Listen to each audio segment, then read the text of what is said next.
Namhlanje sizohluza inkondlo ebizwa ngokuthi Ngiyokhohlwa Ngifile. Ibhalwe nguBongani Mavuso, yethulwa nguLungile Zondi. Sizobheka isakhiwo sangaphandle, sibheke nesakhiwo sangaphakathi. Uma sibheka le nkondlo, sithola ukuthi inemigqa eyi-17, okusho ukuthi imigqa eyi-17, which is 17. Inezitanza ezine, imigqa yakhona ayilingani. And uma sesi-eda kwisigqi lapho sizothi isigqi sakhona siyanensa ngoba imigqa ayilingani futhi kunezimpawu zokuloba ekugcineni. Uma sibheka istanza ngasinye, kwistanza 1 kumugqa 1 and 2 ekugcineni sithola imvumelwano sigcino mi. Kumugqa 3 and 4 sithola imvumelwano siqalo i. Kumugqa 2 and 3 sithola imvumelwano maphakathi e. Kumugqa 3 and 4 sithola imvumelwano sigcino umbisa. Kumugqa 4 and 5 sithola imvumelwano sigcino thembisa. Umugqa 3 and 5 sithola imvumelwano sigcino eyeqanayo mbisa. Uma singena kwistanza sesibili, sithola imvumelwano sigcino njani kumugqa 6 no 7. Umugqa 9 and 10 sithola imvumelwano sigcino hle. Singene kwistanza sesine, umugqa 11 sithola uphawu lokuloba phakathi komugqa esilibiza ngokuthi isizura. So wonke lo mugqa igama lawo siwubiza ngesizura. Siphinde futhi sithola ifanamsindo eliwufanankamisa a. Istanza sethu sesine only has 2 lines. Istanza 5 sithola umugqa 13 kanye nomugqa 15 onemvumelwano sigcino eyeqanayo fa. Umugqa 14 no 16 sithola imvumelwano sigcino eyeqanayo phila. Umugqa 15 and 17 sithola imvumelwano sigcino eyeqanayo kufa. Still on istanza 5, umugqa 15 and umugqa 16 sithola imvumelwano maphakathi ni. Siyaphinda futhi kuleli gama umugqa 15 zomndeni, siyaphinda futhi siqhathanisa nomugqa oku-16 ezitheni imvumelwano maphakathi ni. Bese sithola imvumelwano maphakathi eyeqanayo i etholakala kumugqa 14 no 16. Ake sibheke isakhiwo sangaphakathi sale nkondlo. Isihloko sale nkondlo sithi Ngiyokhohlwa Ngifile, ibhalwe nguBongani Mavuso. Ngaphansi kwase kwachazwa ukuthi ibhalela ingane yakhe kuSiphesihle Mavuso owadlula emhlabeni mhla ka-17 April 2001.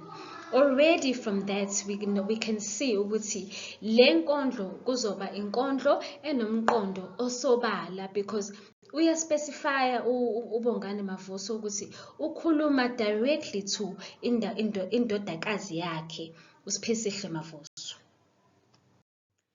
Okay, so I'm going to read this poem in Zulu, these 2 stanzas, bese ngiya-explainer by reading the English one. So, ithi, Ngiyokhohlwa Ngifile, Bongani Mavuso. And uthi ibhalelwe kuSiphesihle Mavuso owadlula emhlabeni mhla ka-17 April 2001. Ngazibona ngawe ukuthi ngiyindoda, ndodakazi yami. Kanti angibuzanga elangeni mntanami, ingxavula enonya yasesibhedlela ethembisa. izokuholela uphathe ngehora leshumi basanda kungithembisa odokotela ukuthi zizowuphonsa umbalane bathembisa. Kazi lapho ongilinde khona kunjani? Amanzi okuphila kwaphakade aphuzwa ngabanjani? Ngitshengise esibonakalisweni ukuthi usungakanani ntombenhle. Ze ngizobonga ngenconcozo kumdali ngobuhle, akunika bona ngesihle umuhle. So in English, remember I did explain in another poem that English, when it's directly translated, it doesn't make sense. So I will read the version in English in an indirect translations for your better understanding. It was through you, my daughter, that I saw myself as a man. Little did I know, my child, the brutality of the hospital, Tembisa, will lead you to death at 10 o'clock, just after they promised me. The doctors that it will be okay, they promised. I wonder what it's like, were you waiting for me? Who drinks the water of eternal life? Show me through a vision how much you have grown, beautiful girl, so I can thank the Creator for such beauty that He has given you. You are beautiful. Right, so I'm going to read the Zulu side first. Kuphila, izimpophoma zomphefumulo kanyembezi zafana nechilo ekujuleni kwenhliziyo kababa wakho. Ngiyokukhohlwa ngifile kufa, wangenza isilo sengubo ngiphila. Izindonga zomndeni kangwane zabhacekwa ngokufa, kwaqhuma insini ezitheni ezingajabuli lapho siphila. Akusenani kuzonqotshwa ukufa. Life, the waterfalls of Nyembezi's soul are like an abomination deep in your father's heart. I will never forget your death. You killed me while I was alive. The walls of Ngwane's family were stained with death. Laughter erupted from the enemies who are not happy when we are alive. It doesn't matter. Death will soon be conquered. Right, so if inkondlo yethu sichaza line by line, ngazibona ngawe ukuthi ngiyindoda, ndodakazi yami. So you can see lana ukuthi lo baba is talking with pride. Ukuthi he had a child, a daughter, whom he saw himself through the child. Ukuthi I'm a man, I've made it. I can actually father a child. Kanti angibuzanga elangeni mntanami, right?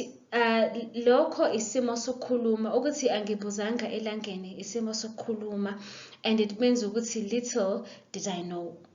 Ingqavula enonya yasesibhedlela ethembisa, so ukufa took over. And now the poet is giving us a background information ukuthi the child was sick and was taken to a hospital called Tembisa.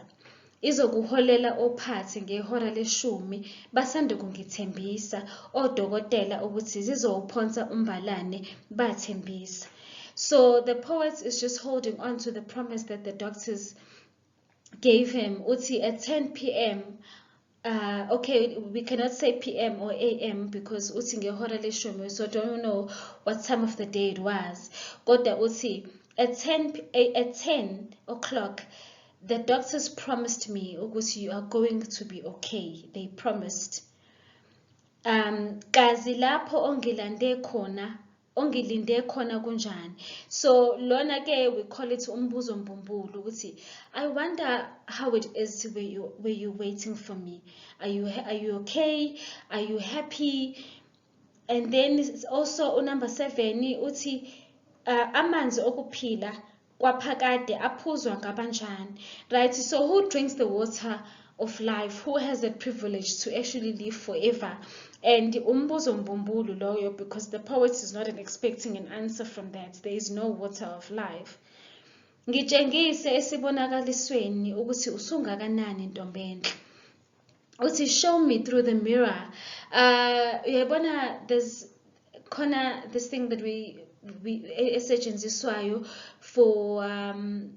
for the future, to see your future, and usually kuba a mirror, like a mirror where you see like a vision ukuthi what's going to happen to you in the future.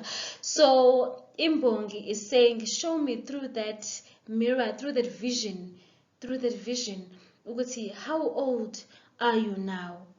Ze ngizobonga nginconcoze kumdali ngobuhle, so that I can show gratitude to the Lord, to the Maker, for this beauty. Akunika bona ngesihle umuhle, right? That the Lord gave you kindly, and you can tell how beautiful this child was, umuhle. He even writes it in capital letters. Kuphila izimpophoma zomphefumulo kanyembezi, right? So iwaterfall loyo, iwaterfall, and basically he's just saying ukuthi I can't stop crying, like his izinyembezi zami, they like izimpophoma zomphefumulo kanyembezi. That's the name of the waterfall. Zafana nechilo ekujuleni kwenhliziyo kababa wakho, right? They are painful. It's like these pain deep down in your father's heart. Ngiyokhohlwa ngifile kufa, right? Now he's no longer talking to the child, he's directing his message to death, and he's saying ukuthi I will never forget you, death. Wangenza isilo sengubo ngiphila, like you made me a joke, in front of people while I'm alive. Izindonga zomndeni kangwane zabhacekwa ngokufa. So we now know ukuthi the Ngwane family that he's talking about, ukuthi his family was actually painted by death. Yabo, and uthi kwaqhuma insini ezitheni ezingajabuli lapho siphila. The enemies were very happy ukuthi there's death in the family, and then he closes the line by saying akusenani kuzonqotshwa ukufa, right? So never mind, it's fine, but one day death shall be defeated. So uhlobo lwenkondlo lyric, ngoba siyabona ukuthi imbongi ikhuluma ngemizwa yayo. Ziningi-ke izimo zokukhuluma esizitholayo lana, which I have explained kade ngichaza inkondlo line by line. Esizitholayo sisithola kumugqa 2 ethi angibuzanga elangeni, okusho ukuthi bengingazi. Siphinde sithole kumugqa 3 ingxavula enonya, which is death, ukufa. Sithola kumugqa 4 izokuholela ophathe, izokufaka enkingeni, it will lead you to death. Sithole kumugqa 5 ziwuphonsa umbalane ukuba ngcono, when the doctors promised ukuthi the child is going to be better. Umugqa 11 izimpophoma zomphefumulo, so ubuhlungu bempilo, like the pain. Umugqa 13 ngiyokhohlwa ngifile, I will never forget you, angisozwe ngakukhohlwa. And then umugqa 14 wangenza isilo sengubo wabukisa ngami, and then wangenza inhlekisa, and then uline 16 kwaqhuma insini kwahleka. Sithola izinhlobo ezimbili lana zezinzwa. Sithola inzwa yokubona kumugqa 1 nomugqa 8 othi ngazibona ngawe, so to see, like he saw himself. So lana usebenzisa inzwa yokubona. And then umugqa 8 uthi ngitshengise esibonakalisweni, show me through the vision, also lokho inzwa yokubona. Bese kuba inzwa yokuthinta esithola kumugqa 15 la ethi zabhacekwa, so they were painted, they were touched by death. Umqondo walenkondlo usobala. There is nothing hidden. Siyabona from stanza 1 to stanza 3 ukuthi imbongi ikhuluma nomntwana wayo directly, and then bese iyashintsha ku stanza 4. Umugqa wokuqala ku stanza 4 uyayibona ukuthi isikhuluma nokufa, but everything is clear from umugqa 1 the last words uthi indodakazi yami. So siyabona ukuthi ukhuluma ngendodakazi yakhe. Uma uqala 13 uthi kufa. So there is nothing hidden, everything is direct. He is speaking directly to death as well as directly to indodakazi yakhe. So lana isifundo sisitholayo is uthando lomzali. You know, ama-challenges, izihibe that umzali adlula kuzona, and the way that umzali agcine sefila ngakhona because of iy'nkinga zasemhlabeni. Right?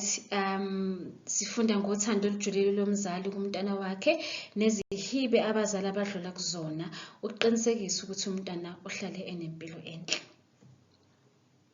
But that is the end of Ukuhluza inkondlo yangaphakathi nangaphandle, inkondlo ebhalwe uBongani Mavuso ebizwa ngokuthi Ngiyokhohlwa Ngifile.